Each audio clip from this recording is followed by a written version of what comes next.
you're the queen of nutrition. So let's dig in. I guess you could introduce yourself and then give me kind of like feedback and how you got started in doing the nutrition. Okay, so my name is Alyssa, and I am certified in functional nutrition as well as functional medicine health coaching. And I got started in nutrition a really long time ago when my 11-year-old was a baby and had a bunch of food sensitivities and things going on. And I didn't like the mainstream way that people were trying to tell me to deal with him. And so I started looking at, what foods are hurting his body and what foods are helping his body. And I've just been doing that ever since. And always interested in learning more. And there's such a need for people have no idea what to eat. And you can go to 100 different doctors or just 100 different people, and everyone has a different opinion, or something worked for them or something didn't work for them. And people are spinning in circles, and it's really frustrating. It is very much, I feel like, sensory overload as far as like, you can be vegan, you can be keto, you can be paleo, you can be all these different things. Like, you should not eat fruit because of the sugar content. You should not do juice cleanses. You should fast. You should not fast.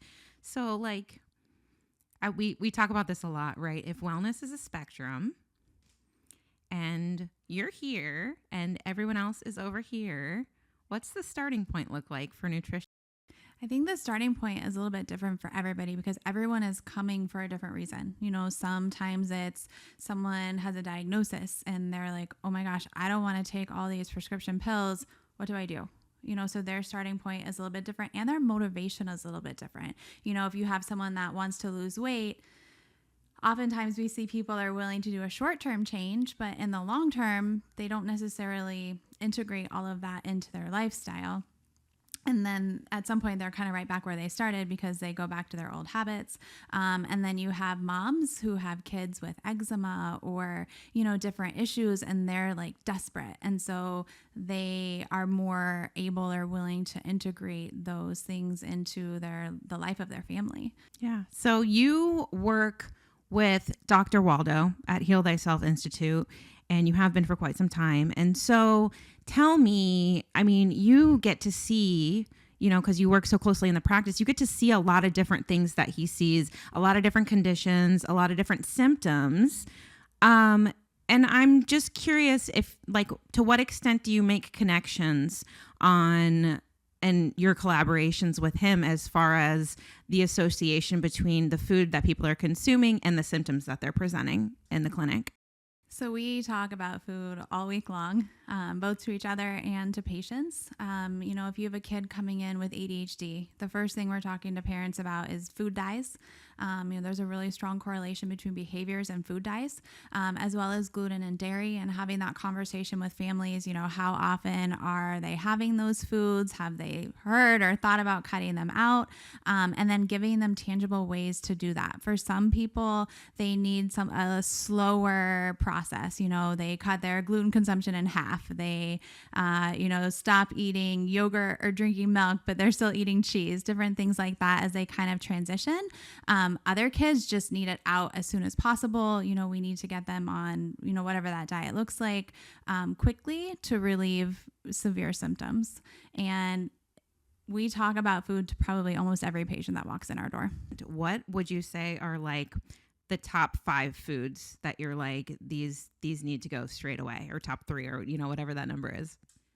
Oftentimes we're recommending gut testing. So a stool sample that looks at pathogens and parasites and gut inflammation levels. There's also a marker on that test for gluten specifically, to know, is the gut sensitive to that? Oftentimes in that test, we find leaky gut. And then whether we do testing or not, we typically give similar advice to patients. Oftentimes that looks like cutting out dye, cutting out gluten, cutting out dairy, limiting sugar. We see a lot of kids that eat too much fruit. So, 3 bananas a day is too much. It's too much sugar. Bananas are a healthy food, but, too much of a good thing is a bad thing oftentimes.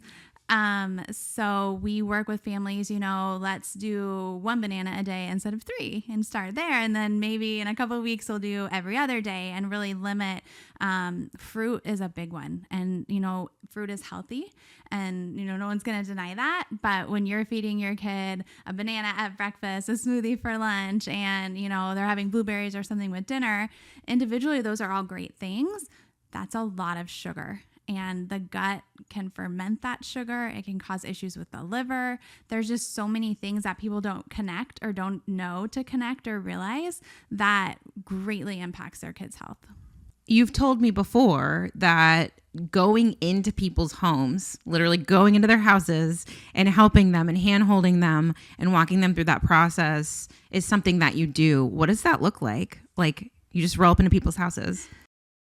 So sometimes people don't understand how to read labels. They're guessing, or they heard this, or they saw on Instagram, or they saw on TikTok that this was good or that was good. And sometimes it's just easier to go to their house and walk them through that whole process, look at labels together, decide as a family what's realistic. We can tell people, cut this, cut that. Let's do a elimination diet, or let's, do something really restrictive for the short term. But if the family isn't on board with that, like, there's also kind of we got to meet people where they're at sometimes. And sometimes having foods around the house is really not helpful. So going in and, pulling out this or that, or the bad things, or looking at sugar content or carb content, or one of the biggest things that we see, especially kids not getting enough of, is protein. They're loading up on carbs, on fruit, on sugar. More and more, a lot of families are giving their kids avocado and some healthy fat. So we don't see, our conversation is usually mostly about protein. Your kid probably needs 2 to 3 times more protein than they're getting. At all that, protein and fat at every meal with those carbs is really helpful for blood sugar balance and blood sugar stability, as well as overall nutrition. If someone is struggling with eliminating these things from their diet on a regular basis, because they can say, like, yes, I super want to change my life, I super want to change my health, but then they have to go in the real world and they have to go to parties, and go to people's houses, they have to go to restaurants, and then they don't want to be that person that's at the table that's like, well, does it have this, does it have that? What would be your tips for them as far as navigating that, like, in the real world? So we have a list of restaurants locally, so if you're local to Naples, that have really great gluten-free menus. So when people, say, we go out to eat all the time, but now we don't, where do we go? We have a list that we give to them of restaurants that are really good. A lot of them have separate kitchens. So they're really 100% gluten-free. They're able to, completely accommodate food allergies and food sensitivities. So we kind of start there. We do a lot of education, explaining why protein is important, why, if you have a thyroid condition, why cutting out gluten is important. And it's because the structure of gluten is really similar to the structure of the thyroid. And when you eat the gluten, your body attacks your thyroid because it's recognizing it all as kind of being the same thing. So generally, when people have that understanding, they're a little bit more willing to kind of be the odd person out. Or more and more people have these sensitivities and have these aversions or allergies, and it's not, you go to a party and you're not necessarily the only person that can't have something. We also go over, what has gluten in it. A lot of people think corn chips, like tortilla chips have gluten in them. Often they don't. So, if you're out and about, generally Mexican food or Latin food is usually okay because they have a lot of corn alternatives. Just different things like that, or, give tips and tricks and alternatives to really encourage people to make the choice for their health. We also do a lot of education for kids. So just helping them understand why, because we want them to make this as a lifelong choice, not, get the keys to the car when they're 16 and be like, oh, I'm going to McDonald's. Like, we want them to know why we're doing this and that we're choosing our health for a reason. Kids' diets, I always hear and I always see moms saying, like, well, they just won't eat this. Tell me what you recommend to parents that are super struggling with picky eaters. So picky eating is related to a number of things. In the office, Dr. Waldo looks at primitive reflexes, and some of those reflexes are very strongly correlated to tongue strength. So when a child eats like a mushy food or like a sweet potato or a steak, they have a really hard time moving it around their mouth to chew it adequately and to swallow it. And so in the office, we work on strengthening the tongue with different therapies and things like that. So we like to get to kind of the root cause of picky eating, because generally there is something there that needs to be addressed. And then once it's addressed, like the physiological piece is taken care of. And then it's kind of retraining their brain that, you know, they do like something, but they didn't like it because it was hard, not because they didn't like the taste or the flavor or that type of thing. It's funny because you talk about this, and then I think of back in the days, there used to be, like when we first had kids, there used to be this group called A Little Bit Crunchy on Facebook, and it was like my start of learning about wellness for my children. And so it's just really funny because I think of baby-led weaning, and I think of can you talk about that? Yeah, so baby-led weaning is really interesting. The idea is that you're working kind of with those reflexes to help babies learn how to grab their food and bring it to their mouth, which is a really important developmental piece. You're also helping them learn how to move the food around in their mouth while their gag reflex is really far forward. So they're really less likely to choke than when they get older and are starting to do those things and kind of moving food around in their mouth. They can seem like they're choking or could potentially choke, which is, as a mom, really scary. And then you're less likely to have them try new things, and it's kind of a little bit of a cycle with that. But we really like baby-led weaning to expose kids to textures. Now, sometimes kids will play around with food in their mouth, and because of the really strong gag reflex or some of those other reflexes, they'll push it out. And parents will be like, oh, they don't like that. When it's really more that their body was reflexively pushing it out, and it's not that they do or don't like the taste or the texture, their body's just pushing it out. And so it's a really important thing to remind moms, like, maybe you don't like something that your kid should try and could like, and that type of thing. Or if they're pushing something out of their mouth, it doesn't necessarily mean that there's something wrong with it. Their body could just be doing that as a reflex. Yeah. And just to refresh, what is baby-led weaning? Baby-led weaning is, instead of using purees and rice cereal and things like that, you're giving your kid the same things that you're getting. So, you start with, a lot of people start with banana because it's easy to hold, a chunk of banana that they're holding in their hand and they're bringing it to their mouth. Same thing with large pieces of avocado, and then, kind of working to smaller pieces, but giving them steak or, what's really awesome is ribs, because we are like evolutionarily meant to eat meat and things off of a bone, because that helps develop the structure of the face and the jaw and having a wide enough palate and like all these developmental things that most people don't know. And so we don't do them, or we don't make an effort to do them. Interesting. I feel like this is a good segue to talk about primitive reflexes. I think I know that Heal Thyself bases a lot of their practice and patient discussion and developmental milestones and stuff around primitive reflexes, but I don't hear anybody else talking about it. So like, boil it down to the super basics. What is primitive reflexes? Primitive reflexes are something that actually most doctors do know about, but they're taught that they go away at a certain time and that they're never an issue in the future. And so primitive reflexes are something that everyone is born with. It's a way for the brain and the body to keep itself safe. So rooting reflex is a great example. When you stroke a baby's cheek when they're a baby, really little, and they open their mouth and turn towards you to nurse, it's called a rooting reflex. That reflex is there for a baby to be able to eat and get nutrients. That reflex should integrate back into the brainstem around 4 months old. For some kids, it doesn't. For some kids, it does, and then comes back out at a later time due to pathogen, trauma, infection, different things that happen in life. And there's a number of reflexes. Most of them are all supposed to be integrated within that first year of life, and a lot of times they don't.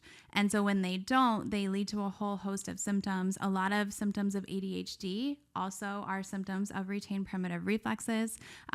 Talking, so kids that have a hard time with speech can be related to several different reflexes that happen in the mouth. Sitting still, focus, attention, like all of those classroom, poor handwriting, things that kids struggle with, in elementary school, even into middle school, can all be related to primitive reflexes. And so our office does a really comprehensive assessment to identify reflexes when they're retained and then work with families to help them integrate them. And then they see those symptoms resolve or completely disappear. Super interesting. I've just every time we talk about that, I'm just like, what? Wait, what?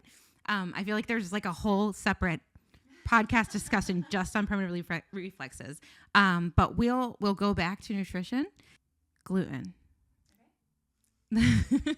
So we started to talk about it before, and I know for you, like it's a big discussion. But like in the mainstream, I feel like most people are like, well, I'm not celiac. I don't need to avoid gluten. Or there's this other aspect of it where people are just like kind of rolling their eyes because they're like, not everyone is gluten sensitive. What is up with like the insurgents, whatever you want to say, of gluten sensitivity?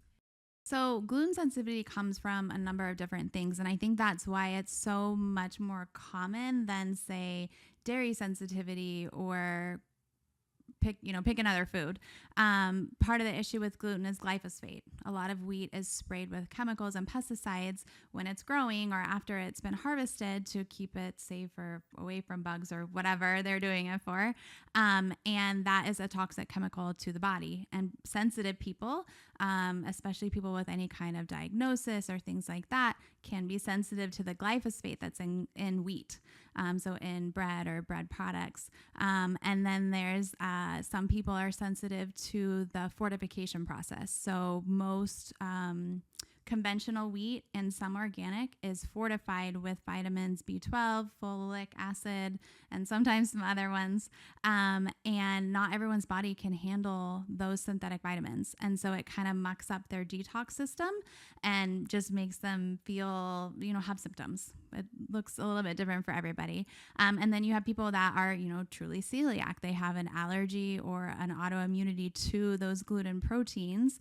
And a lot of people have leaky gut. And so when they're eating that food and it's getting into the bloodstream from the gut, the body's attacking it and it creates a whole inflammatory cascade. What are the top symptoms that you see from moms that come in whose diet is impacting their nervous system? So we typically don't see the specific in moms. We don't typically see a specific diet being problematic or not. Of course, a lot of moms would benefit from maybe removing certain foods. The bigger issue for moms is blood sugar balance. And so what we see all the time is mom wakes up, she gets her kids' food.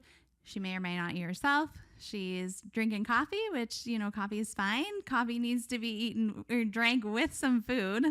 And then she's on to the next thing. And maybe she's grabbing a bar or a snack or something like that. And then it's lunchtime and she's feeding her kids.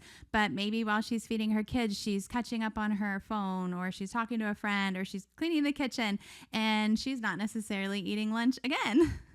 And then generally people don't have issues with dinner. Most moms eat dinner, but that the whole day long, she is likely not eating regularly and not eating enough protein or fat to sustain her metabolism. And so her blood sugar is all over the place. And over time, that leads to metabolic disruption and a whole other host of symptoms and kind of blood level issues. It can impact her thyroid. It can impact her hormones. We hear a lot of moms say, I just had my third baby, my second baby, and my hormones are all messed up. Oftentimes it's not actually the hormones that are messed up. It's the blood sugar that is so erratic that the rest of the body can't keep up.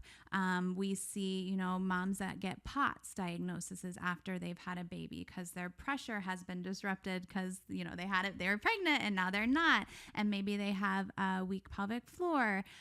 And oftentimes they're not eating either the right thing or it's more often eating enough and eating at the right times. And it is a huge challenge. And I get it. Like, I've been there.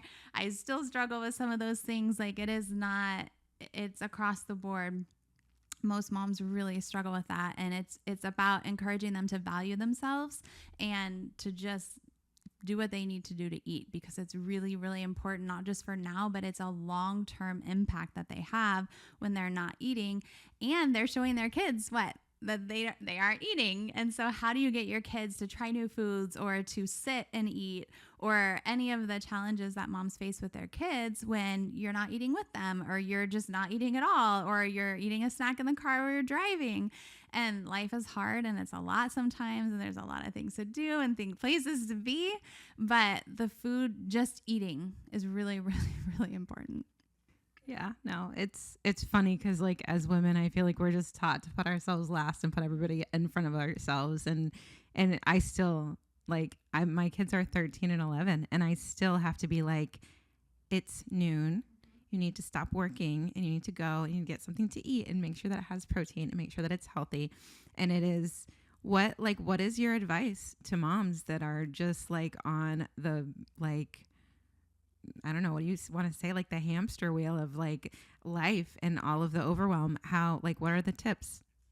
One of the things that I do is I make soup at night. So 9 o'clock at night, after my kids are in bed, before I go to bed, I throw soup ingredients in the Instant Pot, set it to run. I wake up in the morning and I've got soup ready to go. I put usually beef or lamb in with some broth and some kind of root vegetables. So I've got a protein, a fat, and a carb. First thing in the morning, I feel like I stay fuller longer. I feel more energized in the morning just by starting off that way. So coming up with something that works for you, that's a really good option for a lot of people, to have something ready to go that you're making the night before so that it's ready in the morning. And I know it's hard because there's still probably not time to plan for that either. But making the time, because it really, when you're hangry, your kid is going to reflect that. And it can be hard, but it's also easy at the same time when you get into that routine of doing it. I know we're supposed to be talking about diet, but I'm just continuing to go back to mom's nervous systems. When moms come in to Heal Thyself, and this is maybe more of things that you've witnessed, but when moms come in to Heal Thyself and they're like, my kids are just crazy and they're experiencing all these symptoms, how does mom's nervous system play into those things? Generally, it's one is feeding off of the other. So when you have a kid, especially a kid with some kind of diagnosis, autism, ADHD, sensory processing, and pick one, it doesn't matter which one. Her nervous system is fried from dealing with all of those challenges. Generally, doesn't have time to take care of herself. And it ends up being kind of a cycle because kids, especially kids under 7, reflect their mom's nervous system. And so if mom is super frazzled, it's going to make the kid feel essentially unsafe because their body is feeling her body, which doesn't feel great because she doesn't feel great. And so it just ends up being a cycle of back and forth. And then you add in, we all forgot to eat. Everyone's hangry. Everyone's blood sugar is all over the place. And it just goes back and forth. And so what we usually do is we start with the kid. So we start that kid on treatment. And while they're doing their exercises and their therapies with Dr. Waldo, I'm talking to the mom about the nutrition piece. And we're also starting to have conversations about, kids can only go so far when their mom's nervous system isn't being addressed. So really encouraging mom to put herself first, or to at least take care of herself a little more.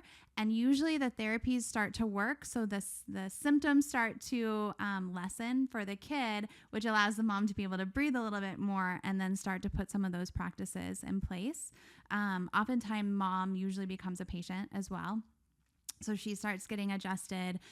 We have multiple nervous system therapies. We also have Brain Tap, which is like a meditative or sound system that it's like headphones that you wear that helps calm down your brain, calm down your nervous system. How do some of the therapies that you guys offer at Heal Thyself help with dietary choices? One of the therapies that we do, if a kid has a rooting reflex that's too strong or too weak, or a weak tongue or weak, just face muscles in general, by stimulating those and helping to strengthen them, it helps them be able to eat new foods or be able to chew better, things like that. So as far as, the dietary improvement, if you can chew and you can swallow better, you're likely to be more willing to eat foods you weren't before. So that's super helpful, especially for the protein. Protein has been the hottest topic today. It's a big deal. And most people don't get enough of it. And I think that there was, the huge vegan trend years ago. And a lot of people that were eating vegan realized that their health wasn't so great. And so now here they are like, what do I do? And I think that there is, in the general public, a lot of, I don't know what to do. And, you look towards one person and they say one thing, and you look towards the next person and they say the other thing. And people are just really confused. Universally, it seems that there's a discussion on your body's not getting enough protein to thrive. And the body needs protein to heal. So, you come in and your brain isn't working adequately, or your hormones aren't working, working adequately. Your levels are off, whatever that looks like. Generally, you're not getting enough protein. And if you want to heal, you need protein. Those amino acids are what helps heal a leaky gut. And it's very, very difficult to do it without it. In order to get enough protein, as a mom, you gave your soup pack. Okay. What are things that because let's be real, we're all running around here. So we need some things, am I just taking a pork chop in a Ziploc bag and just rolling out with it? Or what are some, what are some tips that you have for people that are running around? So I keep meat bars in my purse, usually Epic brand. There's also Chomps, just quick snacks to be able to feed myself and the kids when they are hangry or just hungry. Jerky, the Epic brand has a bunch of different options. They've got thin ones, they've got thick ones, and it's, reasonably sourced, healthier option. There's also Archer brand is another one that I think is grass-fed with several different flavors, for people that are like, I don't want to do this. I don't like the taste of this. Even Costco has some healthier options for the jerky or the meat sticks. So that's one. We don't do a ton with nuts, but nuts have some protein. So it's, doesn't hurt to keep a bag of trail mix or something like that in your purse or in your car. I bought my kids thermoses, little short cup thermoses, and they eat rice with ground beef, or sometimes they get gluten-free pasta with ground beef for lunch. So I'm really working hard to give them a hot lunch that I can make in 15 minutes or less quickly in the morning, where they're having a decent source of protein at lunch. And then dinner, I feel like, for most people is a little bit easier to do at home with an actual, cooking steak or cooking chicken or whatever that looks like. Okay. The spectrum of wellness. You're here, okay, as a wellness professional, and someone is over here and you want to give them advice. What do you tell them to help move them in this direction? It kind of depends on what I see in them. Every single person has their own challenges. So if it is, someone that could be really benefited by cutting gluten, I tell them to start small. What's something small that you can do to move towards that goal? I think it's really hard to give blanket advice, especially from where I sit, because there's no one size fits all, do this and you'll be healthy. It doesn't work that way. And we see such a variety of people that have really severe, significant diagnoses that there is no blanket approach. It is very, very individualized. If they're just not sure where to start, if they're like, I'm overwhelmed and I'm drowning and I can't, what's the advice for them? Well, I like to talk, so I feel like I'm asking them questions to see what it is. Why are you overwhelmed? What's going on in your life? I talk a lot about primitive reflexes. If I'm out at my kid's soccer game, or, I notice something and someone seems open to it, just educating people hey, this thing exists. And if it really is a part of your issue or part of your problem, getting it taken care of will make a huge difference in your life. You know, come see us, come see a provider that you resonate with, you know, if they can't get to us or something like that. Just find somebody that you like, a provider, you know, whether that's a chiropractor or a doctor or, you know, someone like me doing functional nutrition. Find somebody and tell them your story, and they will help you with your journey. Perfect. Thank you.